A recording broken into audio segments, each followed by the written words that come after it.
Fala galera, tudo bem com vocês? E aí, como é que vocês estão? Bora continuar nossa leitura bíblica em um ano, galera. Estamos na semana de número 22, segundo dia. Hoje nós vamos ler 1 Reis capítulo 6, capítulo 7 e também 1 Coríntios capítulo 16. Que dias estamos vivendo, hein, amigos? Tempo da presença de Deus, hein? Você que está ouvindo esse podcast hoje, eu quero incentivar você a buscar a presença de Deus. A palavra de Deus diz que nós encontramos porque é o tempo de achá-lo. Buscai ao Senhor ainda enquanto se pode achá-lo. Ainda é tempo de nós encontrarmos o Senhor. Sabe o que é mais interessante quando eu vejo esse texto? É que Deus quer ser achado. Ele fala, me busque que você vai encontrar. Me busque que você vai me ver. Me busque que você vai me alcançar. Sabe, Deus nos incentiva a estar com Ele.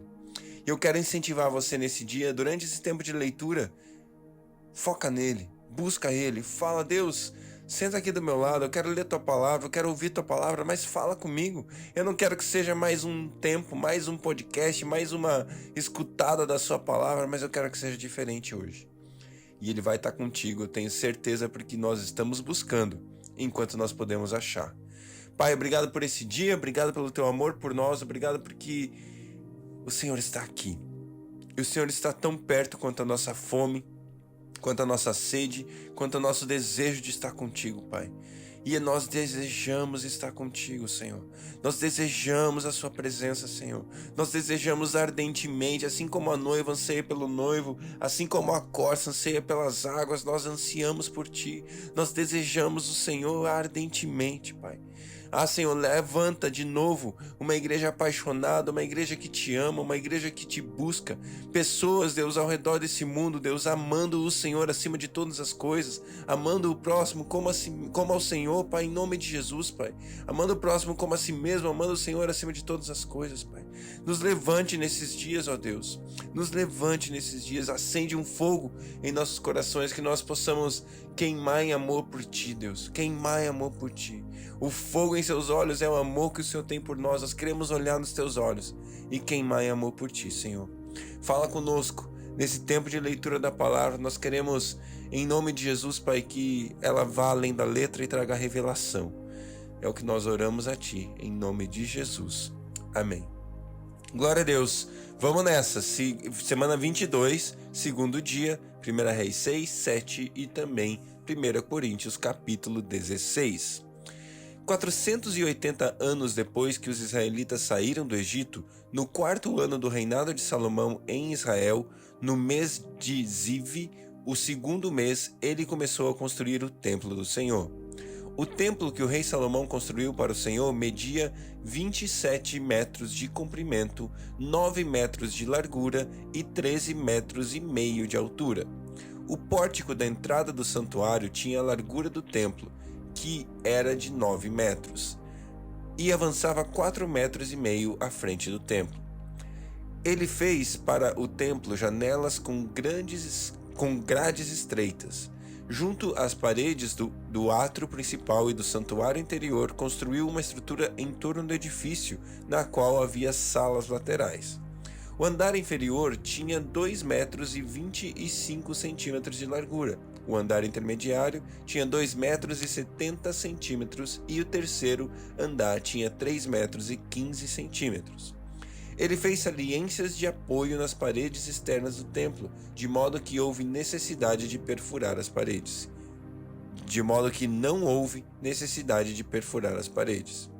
Na construção do templo só foram usados blocos lavrados nas pedreiras, e não se ouviu no templo nenhum barulho de martelo, nem de talhadeira, nem de qualquer outra ferramenta de ferro durante a sua construção. A entrada para o andar inferior ficava no lado sul do templo, e uma escada conduzia até o andar intermediário e dali ao terceiro. Assim, ele construiu o templo e o terminou, fazendo-lhe um forro com vigas de tábua de cedro, e fez as salas laterais ao longo de todo o templo. Cada uma tinha 2 metros e 25 centímetros de altura, e elas estavam ligadas ao templo por vigas de cedro. E a palavra do Senhor veio a Salomão dizendo: Quanto a este templo que você está construindo, se você seguir os meus decretos, executar os meus juízos e obedecer a todos os meus mandamentos, cumprirei por meio de você a promessa que fiz a seu pai Davi. Viverei no meio dos israelitas e não abandonarei meu povo. Assim, Salomão concluiu a construção do templo. Forrou as paredes do templo por dentro com tábuas de cedro, cobrindo-as desde o chão até o teto, e fez o soalho do templo com tábuas de pinho.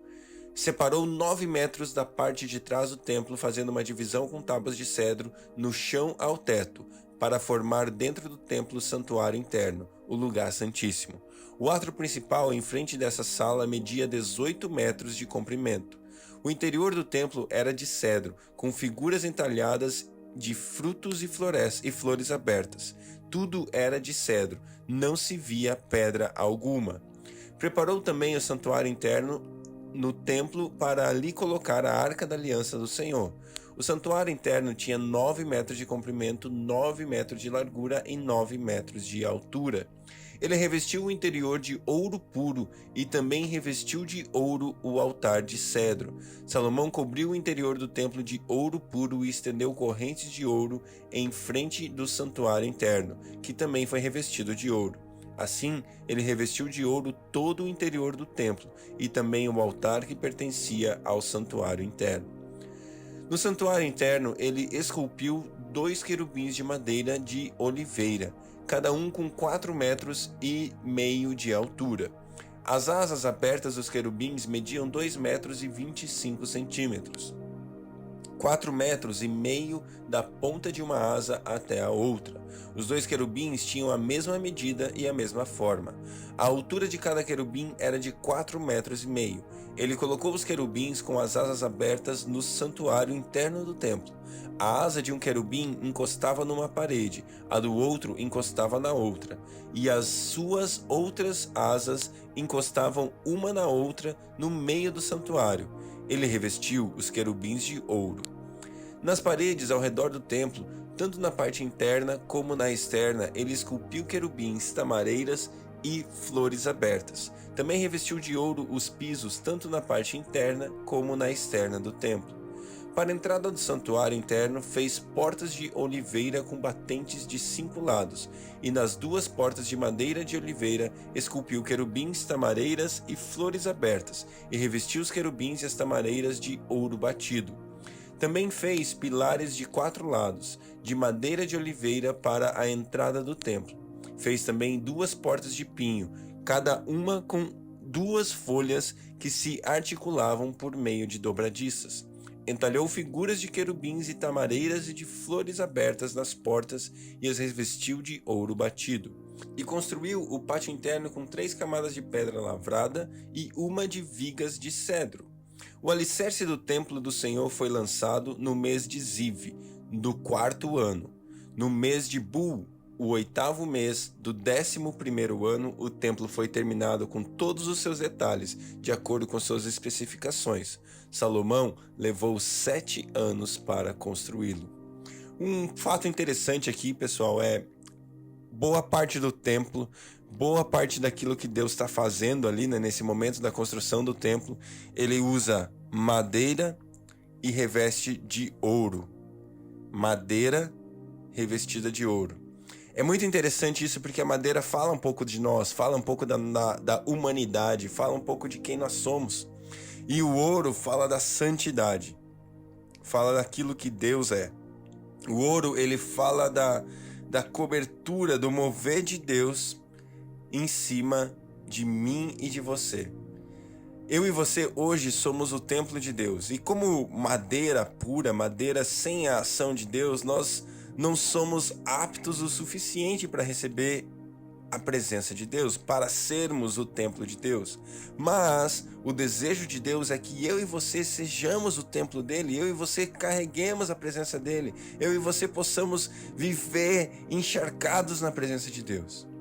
E então Deus vem e deposita sobre nós, ou ele cobre as nossas vidas com a sua santidade, ele cobre as nossas vidas com aquilo que ele é, ele cobre as nossas vidas com a perfeição, ele cobre as nossas vidas com valor, ele cobre as nossas vidas com amor, ele cobre as nossas vidas com santidade, ele nos cobre através do sangue de Jesus, através da obra de Jesus, para que eu e você possamos então ser ouro, aptos a receber e carregar a glória e a presença de Deus.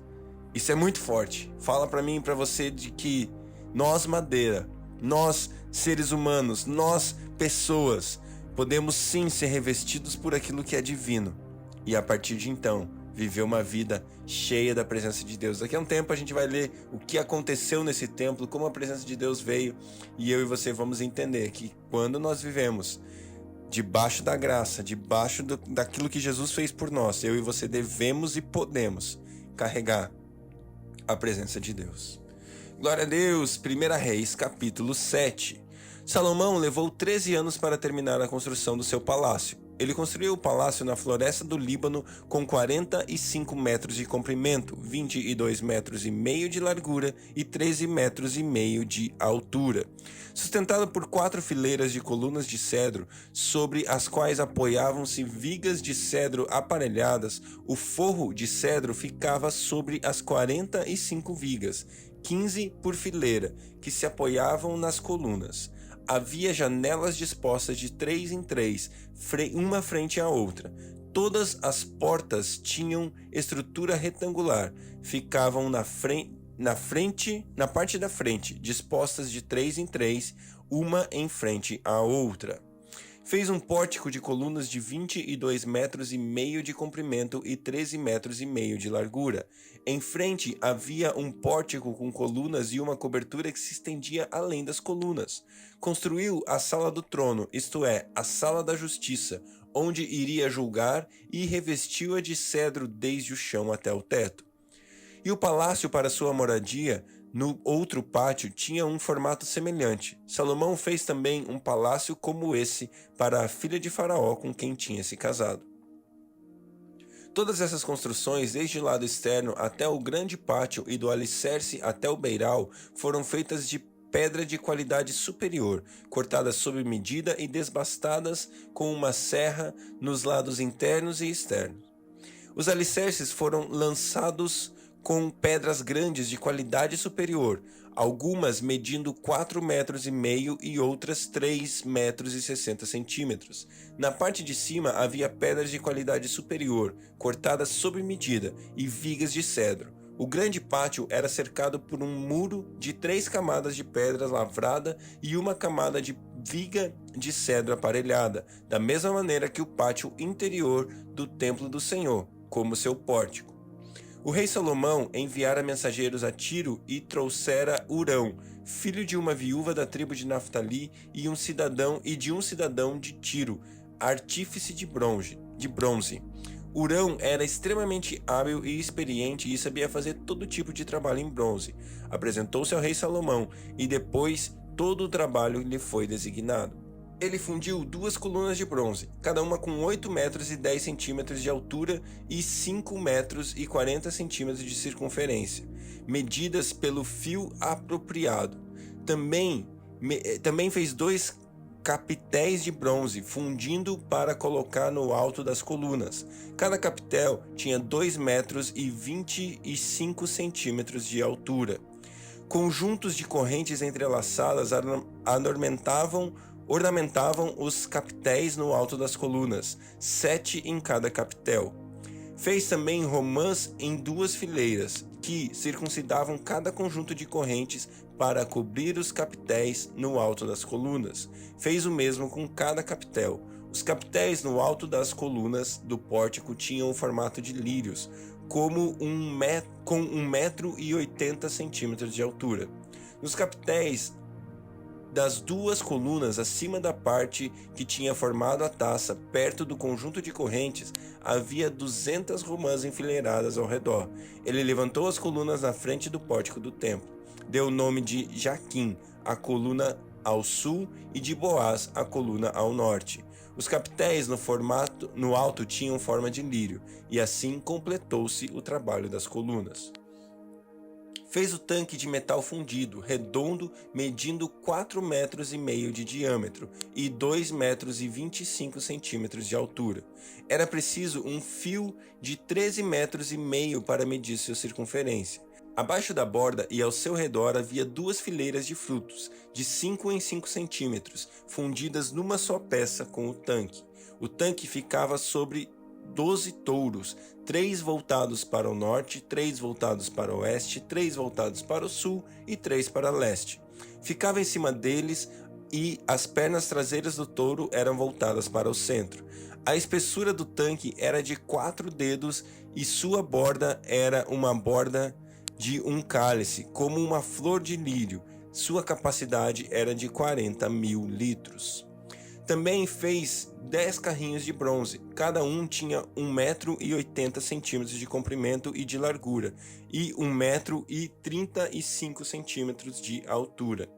Os carrinhos eram feitos assim. Tinham placas laterais presas a armações. Nas placas, entre as armações, havia figuras de leões, bois e querubins. Sobre as armações, acima e abaixo dos leões e bois, havia grinaldas de metal batido. Em cada carrinho havia 4 rodas de bronze com eixos de bronze, cada um com uma bacia apoiada em 4 pés e fundida ao lado de cada grinalda. No lado de dentro do carrinho havia uma abertura circular com 45 centímetros de profundidade. Essa abertura era redonda e, com sua base, media 70 centímetros. Havia esculturas em torno da abertura. As placas dos carrinhos eram quadradas e não redondas. As 4 rodas ficavam sob as placas e os eixos das rodas ficavam presos no estrado. O diâmetro de cada roda era de 70 centímetros. As rodas eram feitas como rodas de carros, os eixos e os aros e os raios e os cubos eram todos de metal fundido. Havia 4 cabos que se projetavam do carrinho, e um em cada canto. No alto do carrinho havia uma lâmina circular de 22 centímetros de altura. Os apoios e as placas estavam fixadas no alto do carrinho. Ele esculpiu figuras de querubins, leões e tamareiras na superfície dos apoios e das placas, e em cada espaço disponível, uma grinalda ao redor. Foi assim que fez os 10 carrinhos. Todos foram fundidos nos mesmos moldes e eram idênticos no tamanho e forma. Depois ele fez 10 pias de bronze, cada uma com capacidade de 800 litros, medindo 1,80 m de diâmetro, uma pia para cada um dos 10 carrinhos. Ele pôs 5 carrinhos do lado sul do templo e 5 do lado norte. Pôs o tanque do lado sul, no canto sudoeste do templo. Fez também os jarros, as pás e as bacias para a aspersão. Assim, Hurão completou todo o trabalho que fora encarregado pelo rei Salomão no templo do Senhor.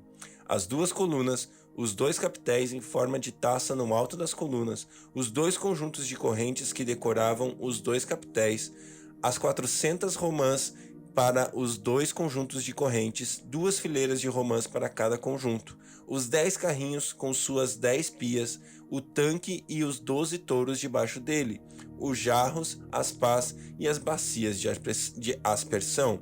Todos esses utensílios que Hurão fez a pedido do rei Salomão para o templo do Senhor eram de bronze polido. Foi na planície de Jorão, entre Sucote e Zaretã, que o rei os mandou fundir, em moldes de barro. Salomão não mandou pesar esses utensílios. Eram tantos que o peso do bronze não foi determinado. Além desses, Salomão mandou também fazer estes outros utensílios para o templo do Senhor: o altar de ouro, a mesa de ouro sobre a qual ficavam os pães da presença, os candelabros de ouro puro, 5 à direita e 5 à esquerda, em frente ao santuário interno, as flores, as lâmpadas e as tenazes de ouro, as bacias, os cortadores de pavio, as bacias para aspersão, as tigelas e os incensários, e as dobradiças de ouro para as portas da sala interna, isto é, o lugar santíssimo, e também para as portas do átrio principal. Terminada toda a obra que Salomão realizou para o templo do Senhor, ele trouxe tudo o que seu pai havia consagrado e colocou-o com os tesouros do templo do Senhor, a prata, o ouro e os utensílios. Glória a Deus pela sua palavra. 1 Coríntios, capítulo 16. Quanto à coleta para o povo de Deus, façam como ordenei às igrejas da Galácia. No primeiro dia da semana, cada um de vocês sempre separe uma quantia de acordo com a sua renda, reservando-a para que não seja preciso fazer coletas quando eu chegar. Então, quando eu chegar, entregarei cartas de recomendação aos homens que vocês aprovarem e os mandarei para Jerusalém como oferta de vocês. Se me parecer conveniente ir também, eles me acompanharão. Depois de passar pela Macedônia, irei visitá-los, já que passarei por lá. Talvez eu permaneça com vocês durante algum tempo ou até mesmo passe o inverno com vocês, para que me ajudem na viagem aonde quer que eu vá. Desta vez não quero apenas vê-los e fazer uma visita de passagem. Espero ficar algum tempo com vocês, se o Senhor permitir. Mas permanecerei em Éfeso até o Pentecoste, porque se abriu para mim uma porta ampla e promissora, e há muitos adversários. Se Timóteo for, tomem providências para que ele não tenha nada que temer enquanto estiver com vocês, pois ele trabalha na obra do Senhor assim como eu. Portanto, ninguém o despreze. Ajudem-no a prosseguir viagem em paz, para que ele possa voltar a mim. Eu o estou esperando com os irmãos. Quanto ao irmão Apolo, insisti para que fosse com os irmãos visitar vocês. Ele não quis de modo nenhum ir agora, mas irá quando tiver boa oportunidade. Estejam vigilantes, mantenham-se firmes na fé, sejam homens de coragem, sejam fortes, façam tudo com amor. Vocês sabem que os de casa de Estéfanas foram o primeiro fruto da Acaia e que eles têm dedicado os serviços aos santos. Recomendo, irmãos, que se submetam a pessoas como eles e a todos os que cooperam e trabalham conosco. Alegrei-me com a vinda de Estéfanas, Fortunato e Acaio, porque eles supriram ao que estava faltando da parte de vocês. Eles trouxeram alívio ao meu espírito e ao de vocês também. Valorizem homens como eles. As igrejas da província da Ásia enviam saudações. Áquila e Priscila os saúdam afetuosamente no Senhor, e também a igreja que se reúne na casa deles. Todos os irmãos daqui enviam saudações. Saúdem uns aos outros com beijo santo. Eu, Paulo, escrevi essa saudação de próprio punho. Se alguém não ama o Senhor, seja amaldiçoado. Vem, Senhor. A graça do Senhor Jesus seja com vocês. Recebam o amor que tenho por todos vocês em Cristo Jesus. Amém. Amém. Glória a Deus. Que Deus abençoe o seu dia e até amanhã.